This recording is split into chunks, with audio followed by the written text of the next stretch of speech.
Assalamualaikum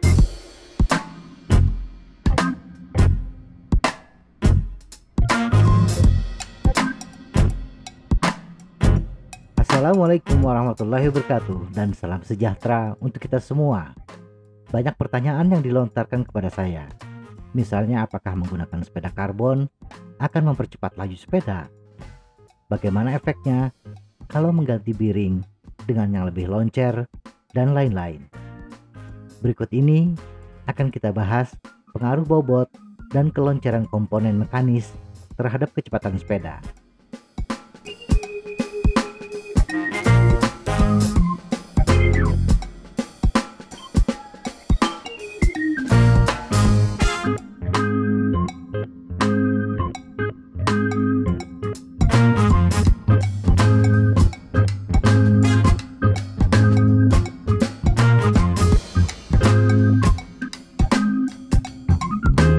Satu, penurunan bobot sepeda 5 kg.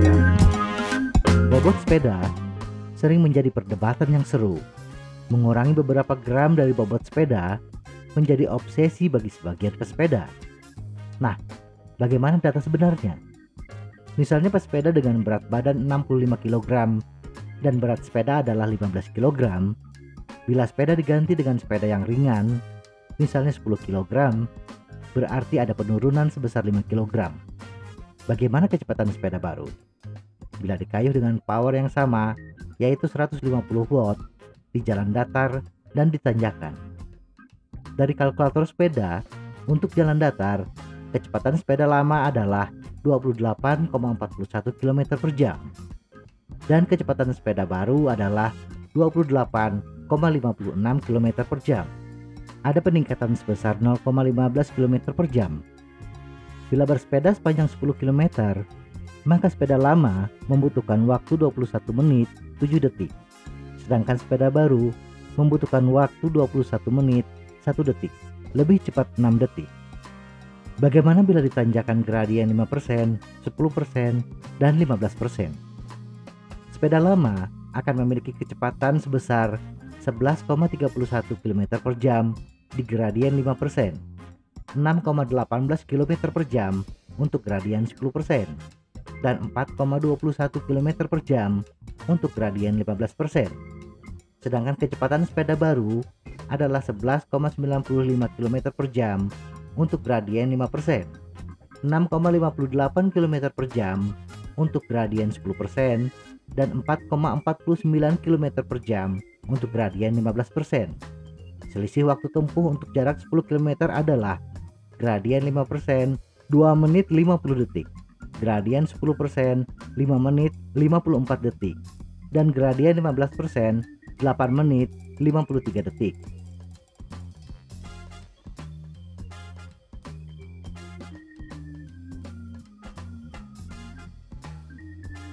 Dua, mengganti komponen mekanik.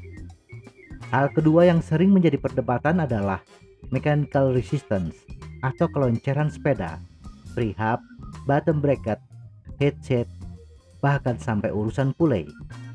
Berdasarkan penelitian dari berbagai institusi, untuk sepeda yang paling tidak terawat, sepeda A, jarang diberi pelumas, menggunakan bearing kualitas rendah, akan menurunkan power yang disalurkan ke roda belakang sebesar 5%.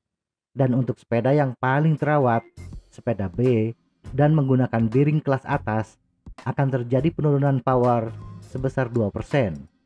Jadi selisih 3%. Mari kita lihat efeknya terhadap kecepatan di jalur datar dan tanjakan. Pesepeda dengan power 150 watt dan berat total 75 kg, bila menggunakan sepeda A, maka power yang disalurkan ke roda belakang hanya 142,5 watt. Sedangkan untuk sepeda yang terawat, sepeda B, power yang disalurkan ke roda belakang adalah 147 watt. Kecepatan di jalan datar untuk sepeda A adalah 28 km per jam, sedangkan sepeda B 28,34 km per jam, selisih 0,34 km per jam. Jika jarak tempuh adalah 10 km, maka sepeda B akan tiba lebih cepat 15 detik. Dan untuk kecepatan sepeda A ditanjakan gradien 5%, 11,41 km per jam. 6,26 km per jam untuk gradien 10% dan 4,27 km per jam untuk gradien 15%. Sedangkan untuk sepeda B, kecepatan di tanjakan gradien 5% 11,74 km per jam, 6,45 km per jam untuk gradien 10% dan 4,40 km per jam untuk gradien 15%. Bila menempuh jarak 10 km, maka sepeda A akan tertinggal 1 menit 29 detik di gradien 5%, 2 menit 49 detik untuk gradien 10%, dan 4 menit 9 detik untuk gradien 15%.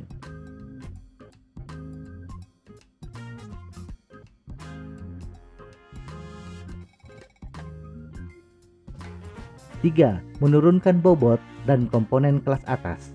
Sepeda dengan bobot 15 kg biasanya sepeda level entry dengan bahan high-ten, dan sepeda kelas level entry ini komponen mekanisnya berkualitas rendah. Dan bila kita mengganti sepeda dengan berat 10 kg, biasanya sepeda kelas atas yang juga dilengkapi oleh komponen kelas atas.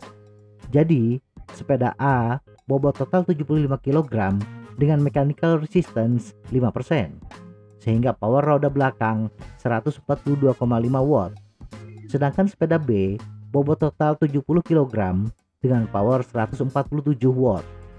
Kecepatan sepeda A untuk gradien 0-15% adalah 28 km per jam untuk gradien 0% atau datar, 11,41 km per jam untuk gradien 5%, 6,26 km per jam untuk gradien 10%, dan 4,27 km per jam untuk gradien 15%.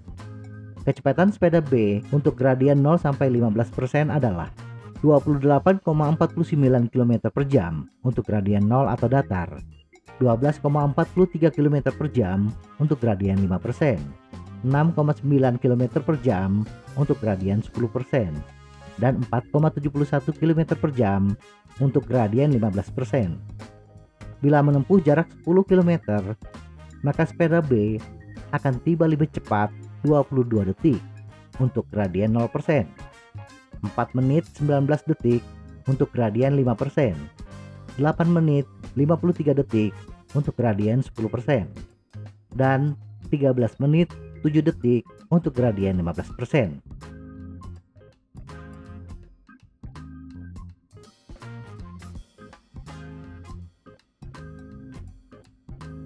Kesimpulan, menurunkan bobot total sebesar 5 kg ataupun mengganti semua komponen mekanik dengan komponen kelas atas tidak terlalu berpengaruh bila sepeda hanya digunakan di jalan yang datar.